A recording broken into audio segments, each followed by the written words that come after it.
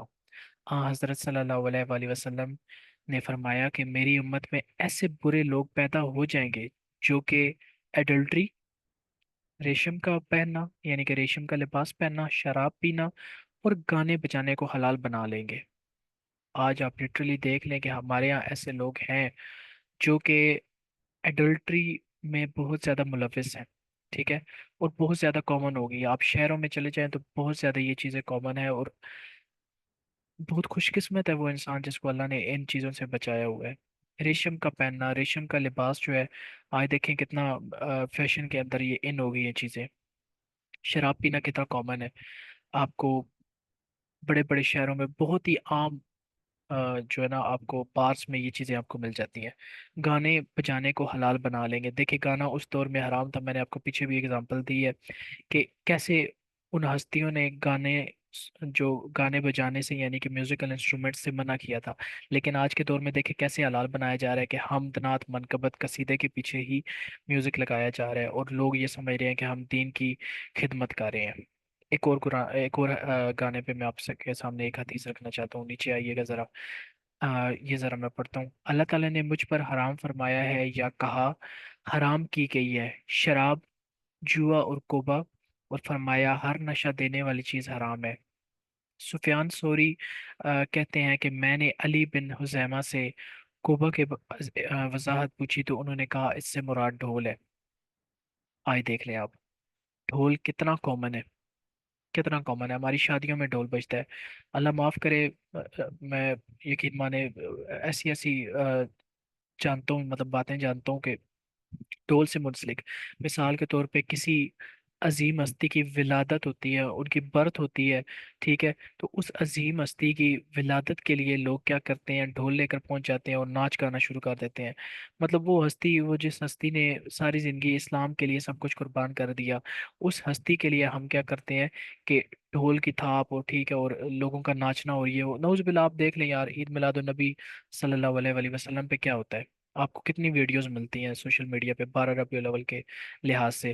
آپ حضرت علی کی ولادت پہ دیکھ لیں، آپ صحابہ کی ولادت پہ دیکھ لیں، آپ کو کیسے کیسے عجیب عجیب عقائد ملتے ہیں۔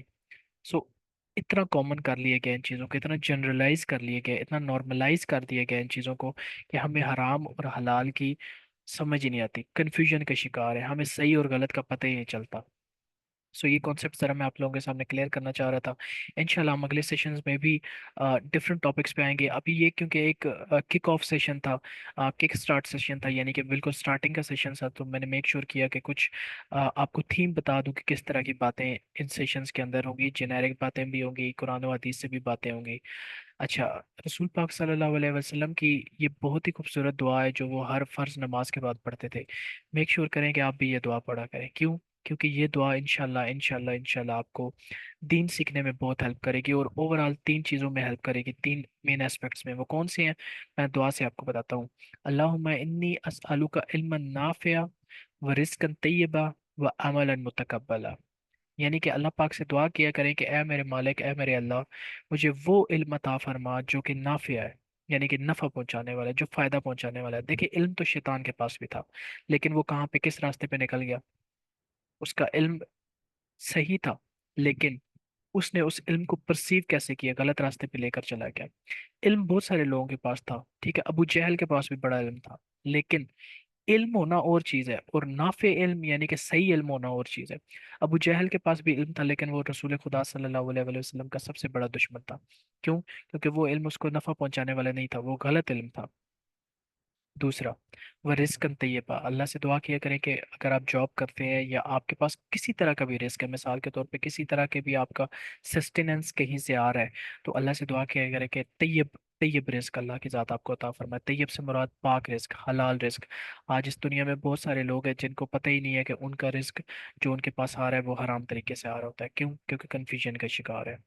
لاسٹ چیز، وہ عمل متقبلہ، وہ علم، وہ عمل جو متقبل ہو، وہ عمل جو آپ کو کنسسٹنٹ بنائے، وہ علم سوری وہ عمل جو آپ کو فرم بنائے، وہ عمل جو آپ کو آپ کے اندر سیلف ڈٹرمینیشن کریٹ کرے، وہ عمل جو آپ کو کنسسٹنٹ رکھے۔ سو یہ بہت ہی خوبصورت دعا ہے، یقین مانیں یہ بہت خوبصورت دعا ہے، اس دعا کو لازمی پڑھا کریں، اس دعا کو پڑھا کریں، یاد کریں، اور ہر فرض نماز کے بعد، فجر کی نماز کے بعد جو ہے نا ضرور مانگا کریں۔ باقی انشاءاللہ نیکسٹ سیشن کریں گے نیکسٹ سنڈے کو۔ تو آپ لوگوں کا میں بہت شکر گزار ہوں، لٹرلی دل سے شکر گزار ہوں کہ آپ لوگ ان سیشنز میں آتے ہیں، ان کو جوائن کرتے ہیں، ٹھیک ہے، اور دین کا علم سیکھتے ہیں، مجھے بہت خوشی ہوتی ہے، کیوں؟ کیونکہ سب دنیا سنڈے کو جدھر پارٹی کر رہی ہے، کوئی میوزک سن رہا ہوگا، کوئی سنیما گیا ہوا ہوگا، کوئی فیملی کے ساتھ آؤٹنگ کر رہا ہوگا، کوئی نامحرم تعلقات میں کہیں گھوم رہا ہوگا، کوئی کچھ کر رہا ہوگا، مطلب ہر دنیا کے ڈسٹریکشنز میں ملوث ہوگا۔ آپ کیا کرتے ہیں کہ آپ اپنا ایک قیمتی وقت 1 گھنٹہ نکالتے ہیں اور یہ علم سیکھنے آتے ہیں۔ مجھے بہت شکریہ، بہت شکریہ، میں بہت شکر گزار ہوں آپ لوگوں کا۔ انشاءاللہ اگلے سیشن میں ملیں گے، اور جزاک اللہ فار کمنگ، اور دعاؤں میں انشاءاللہ یاد رکھیے گا۔ شکریہ، تھینک یو۔